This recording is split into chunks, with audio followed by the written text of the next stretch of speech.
Hello, everybody, or welcome back to another episode of The Crossroads. I am your host, Rashida Green, and this is the show for and about environmental justice and those who fight the fight with skin as melanated as the days are long. Knowledge is power, and we are breaking down stereotypes one episode at a time. Now, I'm very excited. As Drake said to you, the power of the mind is not a joke, and that is what we are about to experience here today because I'm joined by none other than the creator of the HipHop Caucus, a man who's devoted himself to issues of environmental justice, a thought leader, Mr. Mustafa Santiago Ali. Sir, how are you doing? I'm blessed. I'm blessed. It's an honor to be able to hold space with you. So thank you for having me.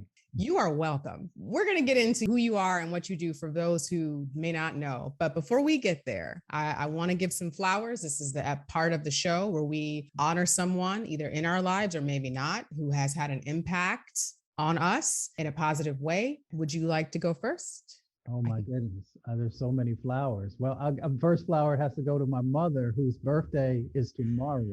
Yay, Leo season. Cool. Yeah. And she is a true Leo. Trust me. She is. So is mine. It's fine. I understand. We can start a group. Yeah. So we'll definitely do that. Other flowers. Oh my gosh. Hazel Johnson, the mother of the environmental justice movement, who embraced me and lifted me up and taught me. Damu Smith, who's also with the Ancestors, one of my mentors, who was probably one of the most phenomenal organizers on the planet, but definitely in our country. Oh my gosh, there's so many flowers. I just give it up to all the ancestors, to all of those who are on the front lines, who are fighting each and every day to make change happen. There may not be enough flowers in the world for the greatness of all that those folks have given. I mean, I agree. And I think just kind of piggybacking off that a little bit, the first person I want to give some flowers to is Dr. Robert Bullard, who is basically like the James Brown of the environmental justice movement. And I would also like to give some flowers to Winona LaDuke, who is an Indigenous activist. Free her. I think she's out of jail now, but I posted about her on my Instagram today and what she stands for. And I want to give her some flowers because part of what we also have to keep in mind when we talk about our freedom and our liberation is what we're willing to do to get it. So she is a prime example of what that entails. So I just wanted to give her some flowers today. So, sir, let's just get right to it. So for those who may not know who you are, can you give us a very abbreviated bio of yours? You can just hit the hot buttons, but just a quick little introduction on who you are. Well, my name is Mustafa Santiago Ali, but we know, yeah. I'm a servant. I'm a servant to my communities and to my people. And I've worked since I was a teenager on social justice issues. I helped to found the Office of Environmental Justice as a student and helped to create that office. I spent 24 years in federal service, 22 years at EPA, 2 years on Capitol Hill, where I worked for John Conyers when he was chairman of the Judiciary Committee, and who also introduced the first reparations bill and universal health care bill, and a number of other critical pieces of legislation to help those who have often been unseen and unheard. I led the interagency working group that had 17 federal agencies and departments and a couple of White House offices, and just have planted seeds, throughout my time, and tried to do what I could to support the about 1,000 communities that I've worked in, both domestically and internationally, to help to achieve both health justice and economic justice and environmental justice. So, that's a part of who I am. It's in my DNA. Come out of a family, strong faith-based family, who often share with my brothers and sisters and I that they never told us what we had to do, but they did say you have to find a way to give back. And I've been trying to give back for as long as I can remember, and hopefully until I take my last breath. Kind of just teasing out a little bit more. One thing that people may know you for, because congratulations, you were also spotlighted as one of the top African-American organizations to follow, the HipHop Caucus. Can you talk to us about that first? Let me say what I would like to know. I would just like to know what prompted you to be able to see the necessity to bridge the gap between the hip hop community and public policy and social justice. Well, I'll give some breaking news also. So, when it comes to the HipHop Caucus, Reverend Lennox Yearwood is the person who founded the HipHop Caucus. Mhm. It came together out of 4 different organizations. And Lennox and I have been friends for years. We used to play basketball against each other in college and a number of other things. So, Jay-Z had an organization, Russell Simmons had an organization, and there were a couple of others. And all that came together with the need to make sure that the hip hop community actually had a voice, especially around policy, around environmental and climate issues, around voting issues, and a number of other things. So, I worked at the Hip Hop Caucus for a while and still continue to partner. Rev and then the family are still doing amazing, incredible, transformational work. So, everybody who's listening, if you want an organization to donate to, whether it's your time or your precious resource, the Hip Hop Caucus is one of those that you should most definitely take a look at and should give strong consideration into helping to fund. Because if we don't fund our own organizations, then we can't expect anyone else to. And if we are not willing to fund our own liberation, then we can't expect anyone else to. So, the work that continues to go on is so incredibly needed. And I'm blessed to have been a part of that, being able to work with so many amazing creatives, which we don't give enough props to in the work that many are doing. Now, yes, we have some brothers and sisters who have not yet evolved into, into understanding that our intertwined liberation. Sometimes folks make it and they forget where they come from. Luckily, that's not everybody. Luckily.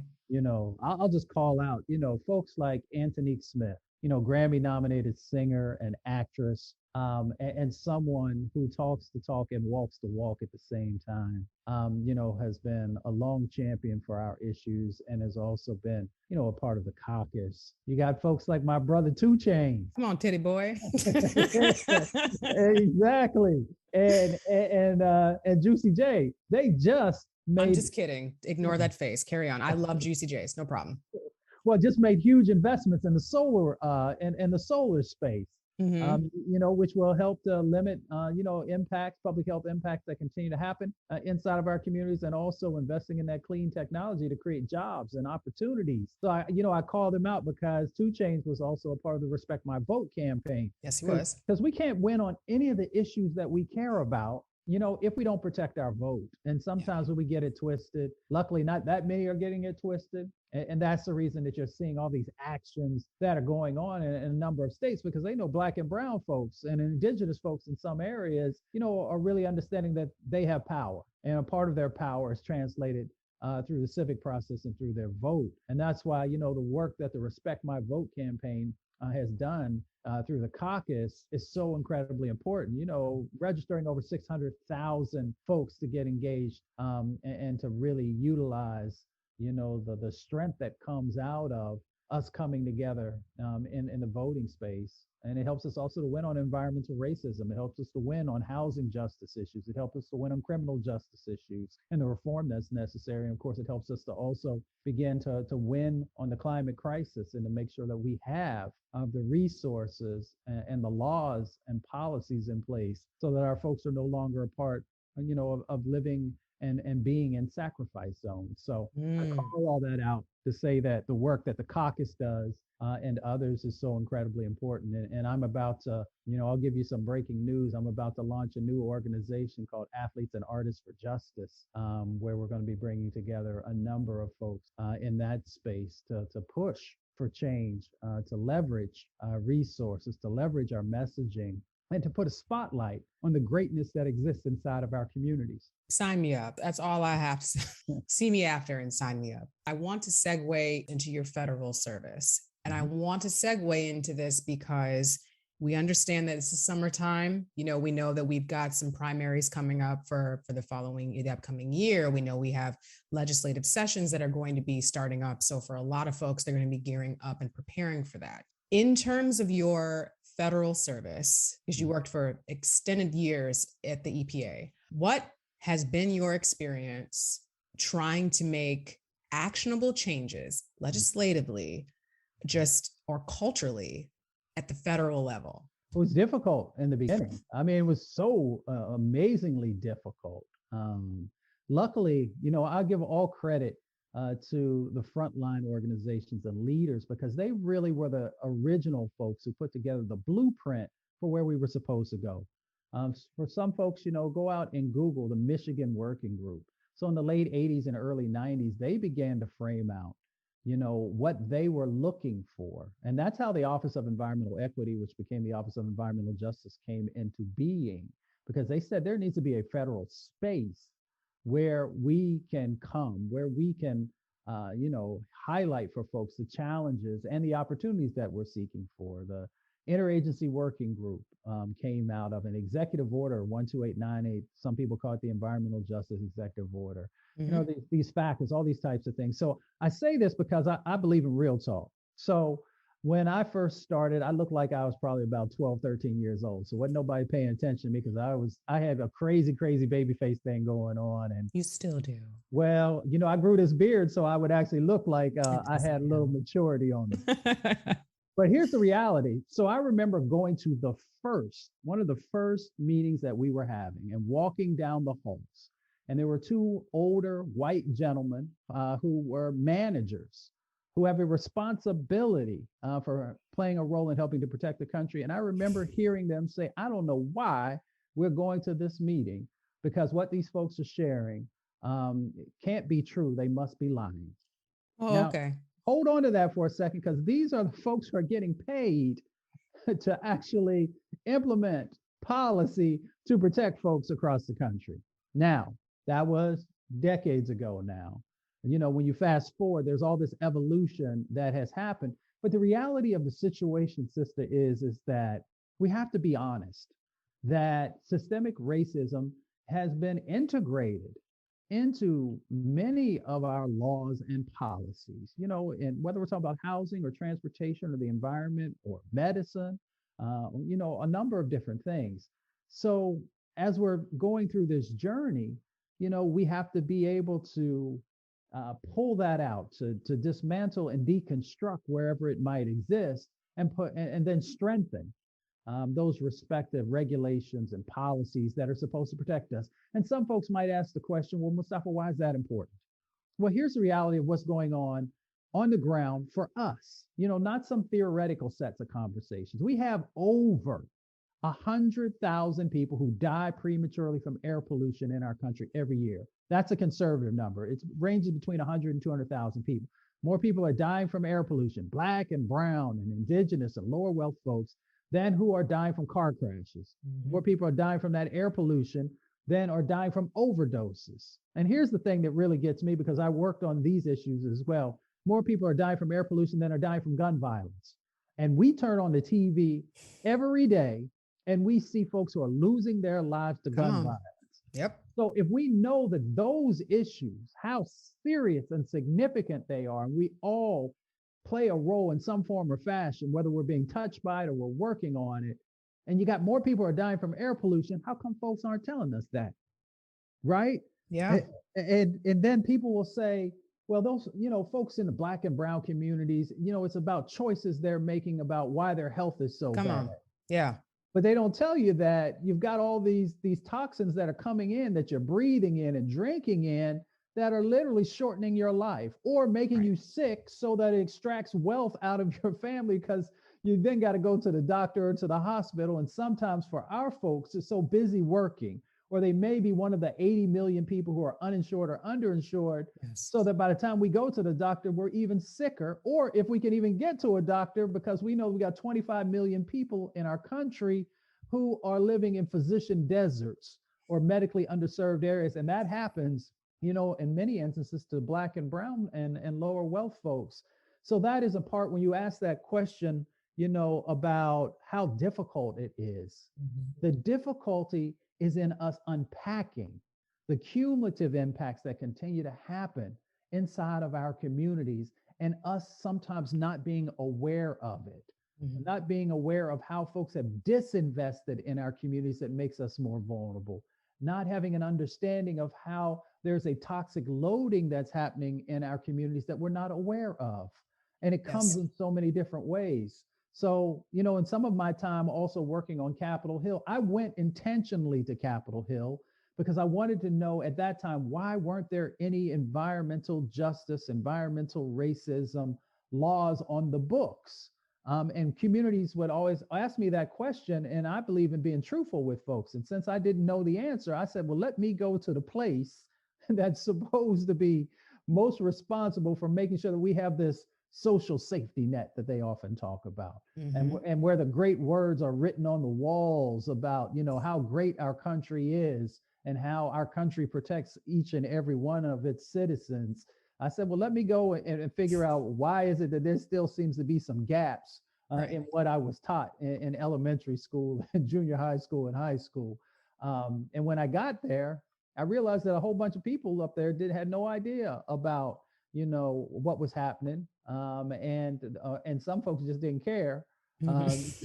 So I said, I'm going to take this knowledge, and then I'm going to go back. I'm going to work with communities across the country so that we can begin to build some of this on the local and the county and the state and eventually the federal level. And we now find ourselves in this moment where everybody talking about environmental racism or environmental justice. A lot of folks are talking about climate justice and the climate emergencies that we find ourselves in, because you can't ignore it anymore.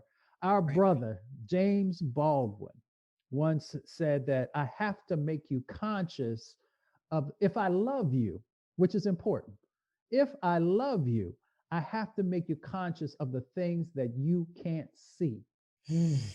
Now we have to make sure that it is impossible for folks not to see both the impacts, but also the sets of opportunities. And this is something that I kind of struggle with, because as I've been researching, of course, reading Dr. Bullard's work, some of the early incidences, and this is a question that I actually would like to know from you as well, I found that there was just an egregious amount of mishandling of several of the cases and the case studies that he documented in Dumping in Dixie. That the EPA at federally and at the state level had opportunity to intervene and didn't, or if they did, it was minimal and only done after it had become whatever the incident was, made national news or made the news. And so seeing that, for me, it makes me question whether or not we as people of color should even be putting our energy into making federal change. I've actually kind of talked about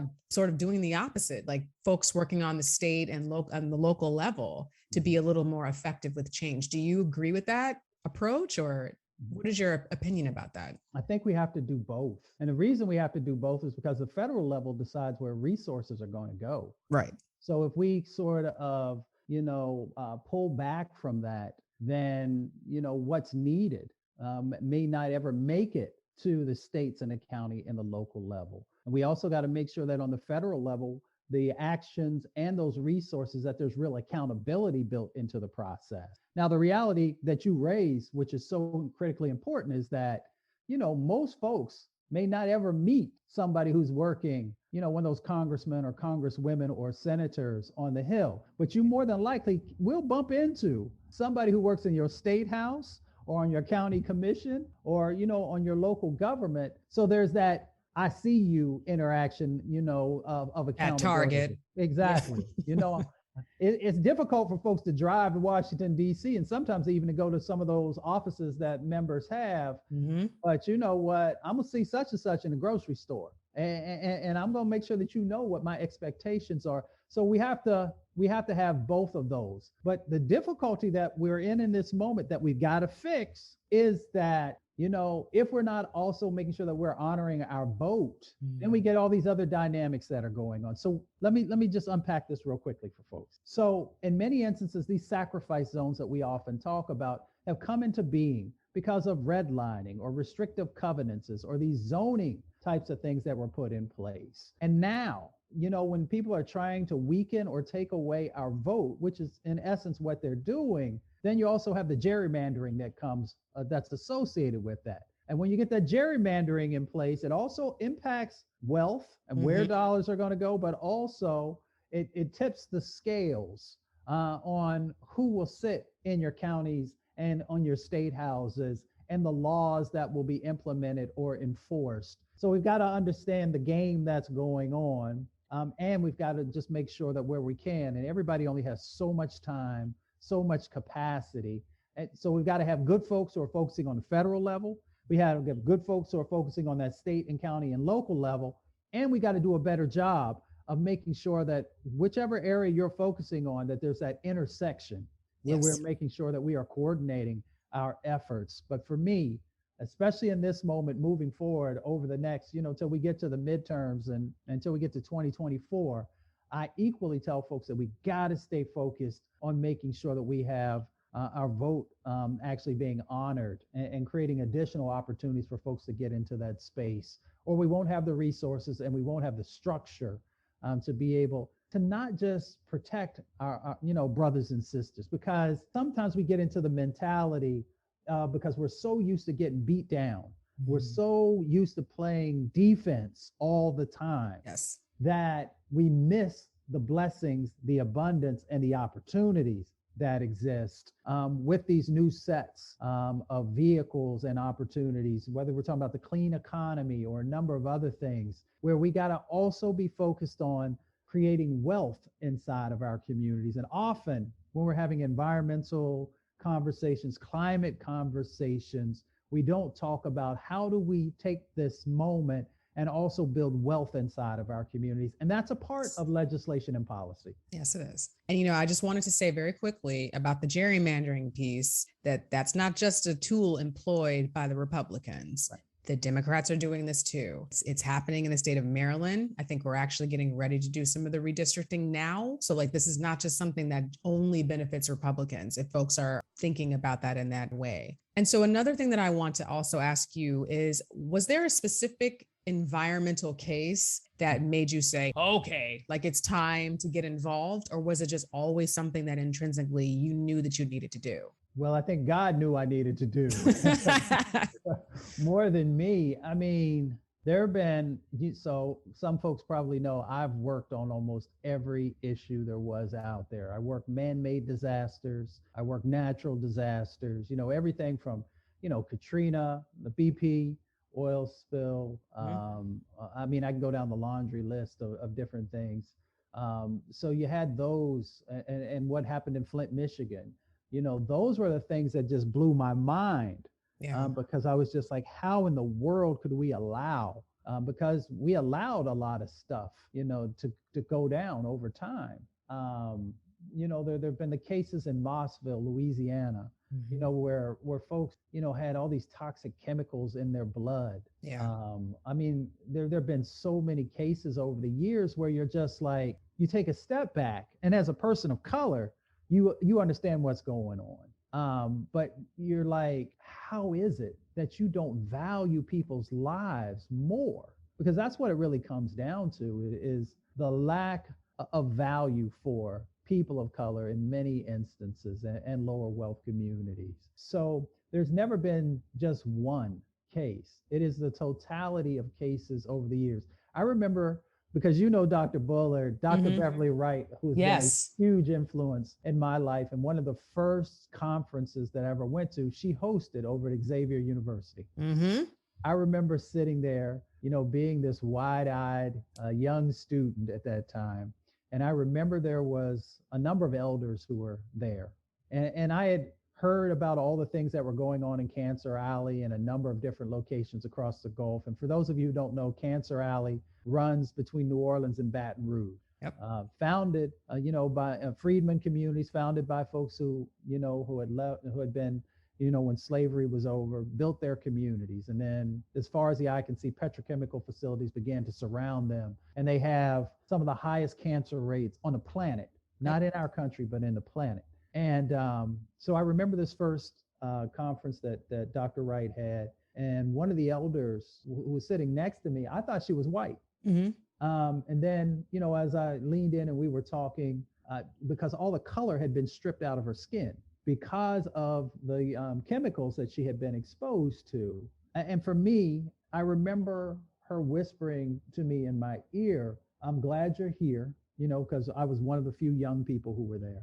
And that because I want you to remember everything you hear and you see And I want you to make sure that that takes you throughout the time that you work on these issues, to always be authentic and to always remember that it comes back to people. And so for me, that was that transformational moment. It already had been infused in me from my grandparents and the work that they did, around civil rights issues and worker rights issues, because my grandfather worked in the coal mines and got black lung, and so many other men did. And then over time, women as well, when women began to work there in the coal mines. But for me, having those sets of experiences and conversations, and here's the important part, having folks who were under tremendous adversary, all these different types of things, who never gave up.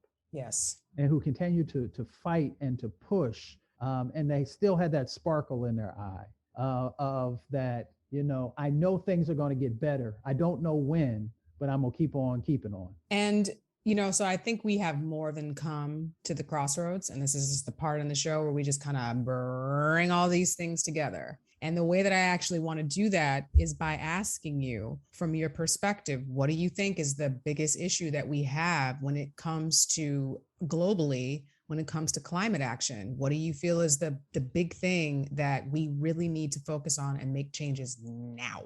Wow. I mean, there's so many. I know. So many. I know. Well, I'm going to always say centering the voices and experiences of communities, especially communities of color, because many of the solutions are there. Because inside of our communities, we have frontline leaders, we have scientists, we have engineers, we have poets, we have rappers, we have all of the folks who come from and are connected to the land and Mother Earth. And I don't have to get too esoteric, but sometimes we forget that, right? We do. Yes. That we are the people. We are the indigenous people of the planet. And we lived in harmony, right? So we could still make moves, and we could still, make sure that everything that was needed wasn't exploited. Yes. We didn't have an extractive community of people. So when we look at this moment that we find ourselves, and for me, the centering of those folks, of our folks, is so incredibly important. The other part of it is making sure that we are resourcing the places that need the dollars and the capacity the most. We don't ever really talk enough about what's happening in the Caribbean, where I've spent a lot of time, and then what's going on in Africa, and how it will play out as we move forward. And of course, those are only two locations. There are islands across the planet that are disappearing. But these stressors that are going to continue to come from the climate crisis are also going to move people from their traditional lands, from their traditional spaces and places, which will then bring all these other dynamics to bear. And we see them already playing out: the destabilization of government, the famine that comes with these lack of actions, the poverty that will be associated. And a number of other dynamics, but it doesn't have to be that way. That's the beauty. We have a North Star. We know the things that we need to do to be able to mitigate many of these impacts. And we've got to be able to come together to make that happen. I'm still optimistic, but I'm also cautious. And speaking of that caution, do you think that we have an opportunity to work with corporations to do these things? One of the main takeaways, again, is just like a process of me going through this podcast and the preparation and for each episode, I'm finding that corporations have a very sinister role to play, and why we are experiencing that, and the government are also the reasons that we are having some of the impact and the issues that we're having. For example, The Economist has their ocean summit that they do. I participated. I don't know if you've ever had an opportunity to sit in and listen to that, but it's very corporation heavy. heavy and they use the lingo and the terms and things of that nature. But the concern is that these are corporations having these conversations, and there might be a sprinkle of people of color, but there's not folk there with the actual lived experience. You're laughing at me, but you know I'm right. No, I know you're right, because I think about what Chuck D said, because you mentioned there may be a sprinkling of folks. Remember when Chuck said every brother ain't a brother? That part. Or like Angela Rye says, all kinfolk ain't kinfolk. Right. Yeah. And Angela and I used to work on Capitol Hill together. So Okay. Yeah. so I know Ange real well. Mm-hmm. So the answer to your question is yes, but I do believe that there are opportunities to work with some corporations, and some corporations are trying to make change. But the ones that have been most deadly to our communities, I think it becomes more difficult, because they have a vested interest in continuing to squeeze out every last dollar that they can from an old 20th century set of operations. Yeah. And then here's what they're going to do, and they're already doing it. Then they will reposition themselves. They will reposition themselves in this new clean economy. Yes. To continue to hold power over the future. So you will see those in the fossil fuel world who will begin to move away from that. Although, brothers and sisters and everybody, please pay attention that they also are going to try and hold on to the whole fossil fuel thing, because they are the ones that make plastics. Most people have no idea where plastics come from. They don't. I think they think plastic, you just pop it off of a plant or a tree someplace. It comes from that drawer where you keep them all. Exactly. For your lunch, and maybe to deep condition your hair, for instance. Right. And a good friend shared with me, she said, you know what, Mustafa? She said that you can literally walk around your house and you will have a hard time finding something that is not made from plastics. Oh my God. It's literally everything. Everything. Yeah. And it's a part of the addiction that was built on purpose into people's lives. So that's for a whole nother conversation, but that you'll be back to have with us. No doubt, no doubt. But if you don't understand where stuff comes from, then you won't understand why certain entities will do everything in their power to hold on to the immense amounts of wealth that they have been able to do. Why they will spend hundreds of millions of dollars on false advertising. Why they will pay off some folks, whether they're in our faith-based family or in our secular family, to say, well, you know what, it ain't that bad. And it's something that's going to come, 20, 30, 50 years at the end of the century type of thing. And they say it so much, and they find effective vehicles that you start to question yourself. It's almost like on January 6th, when people saw all them folks running into the Capitol, and then people said, well, no, they didn't. They was just tourists, or they really, they was just hanging out. So they do the same thing when it comes to environmental injustice, environmental racism. They do the same thing when it comes to climate. They did the same thing with cigarettes for the longest time. They told you it don't cause cancer. And then, oh my God, well, you got to smoke a whole bunch of them before you get cancer. No, you don't. Right. No, you don't. Yeah. So it is an old playbook that sometimes we just fail to realize or understand what's going on behind the scenes. So going back to your initial question of can we work with corporations? The answer is yes, if they are willing to become authentic partnerships. Yes. To stand in solidarity in the changes that have to happen, and to make sure that they are not also blocking space for the new development and the new sets of opportunities that can be transformational. If they don't, they will eventually fade and lose out because there won't be anybody to buy their products. Right. So that's why I lift up when there are folks who are doing the right thing. Mm-hmm. We have to lift those up. And then for those who continue to do destructive, actions, we got to call them out. And the ways that we call them out are both through, our verbal, through, writing, through holding elected officials accountable. But we also have to make sure that we stop funding our own destruction. Yes. We have to stop funding our own poisoning. And we have to make sure that we're making better choices with our dollars. And that is what really gets their attention. When you start messing with the bottom line, when you stop, or when you start having those shareholders saying, well, wait a minute, some ain't right here now. Yep. Why aren't y'all in step with where the energy is for the 21st century? Then you get people's attention. And that's why the whole divest, invest movement with trillions of dollars have been divested away from, dirty fossil fuels and those who have been profiting off of it was so critically important. It's almost like the work that some of our, parents and others did in the divestment movement with South Africa. I was just thinking about yeah, they weren't trying to change. They weren't trying to change, and they didn't care about folks' human rights and civil rights. It wasn't until you got into them pockets that they was like, wait a minute, we got to change. Right. And just funny random tidbit, the first time I heard about the term divestment was actually in the movie School Days, which is what was one of the many things that made me want to go to an HBCU. So I just wanted to put all that out there, full circle. Yes. Well, remember when Lawrence Fishburne said, wake up. Wake up. Yeah. Exactly.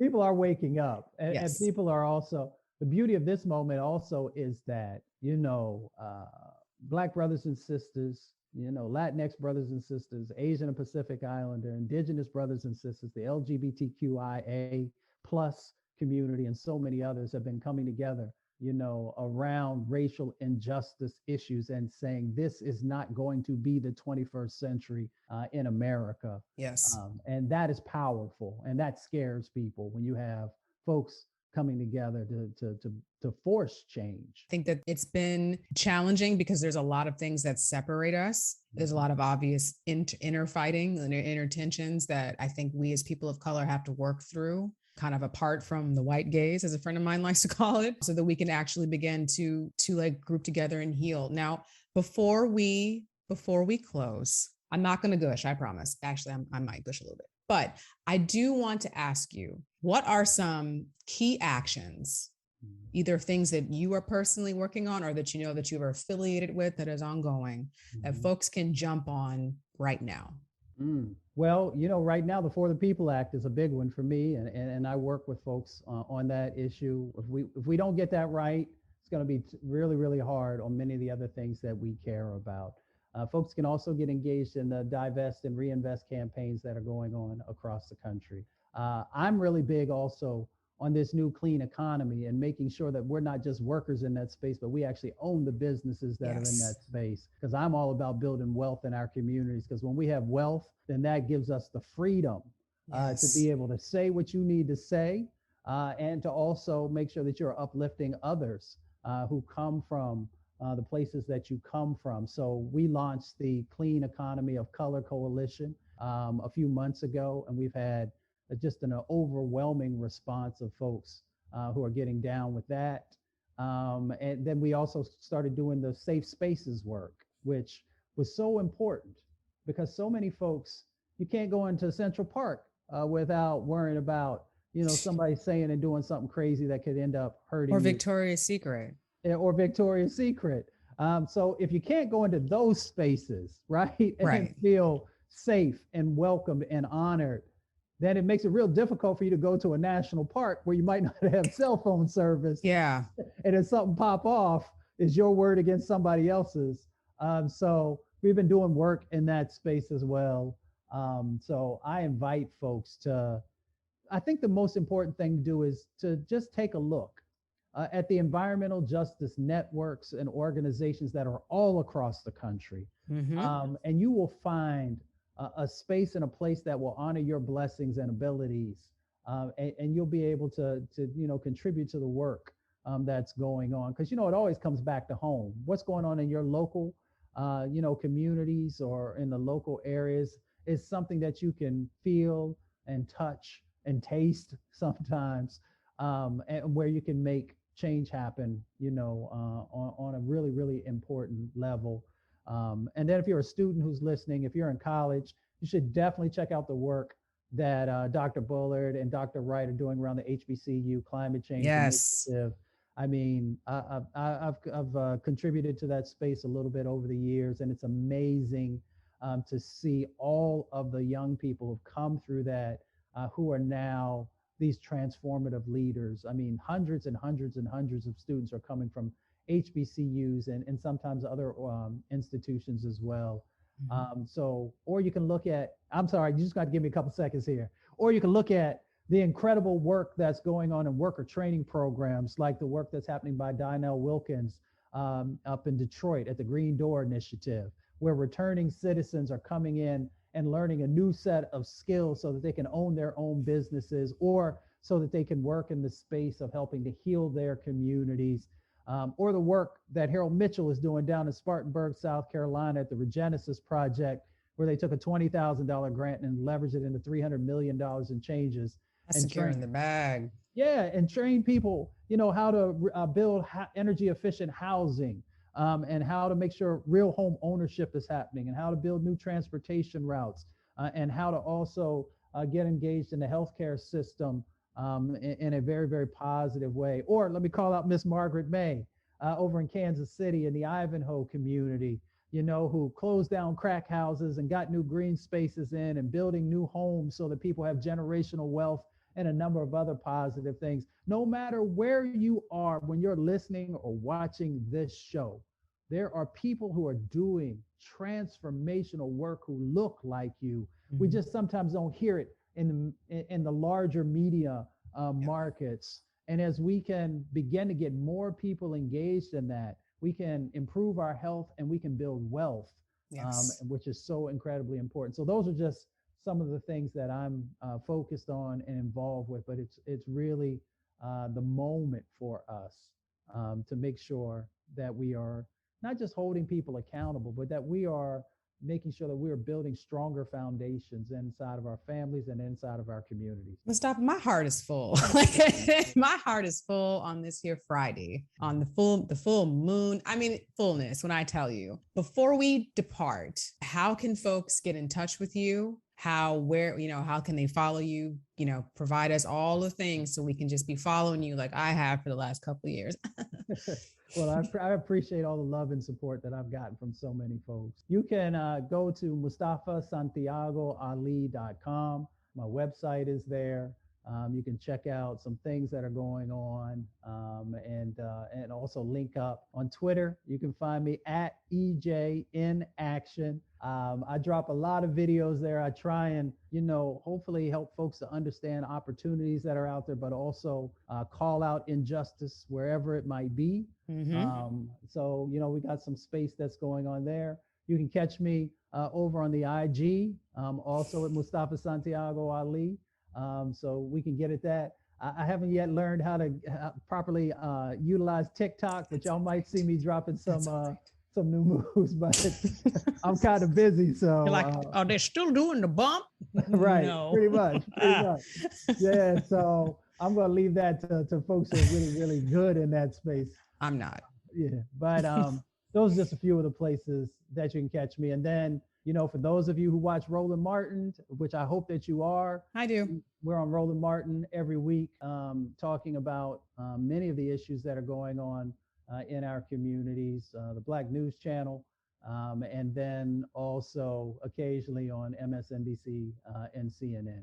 Everyone, I hope that you all have enjoyed this episode. I got to get off of here so I can ask Mustafa like 15 more questions if he will allow me. So thank you all for joining us, and we will see you again at the crossroads.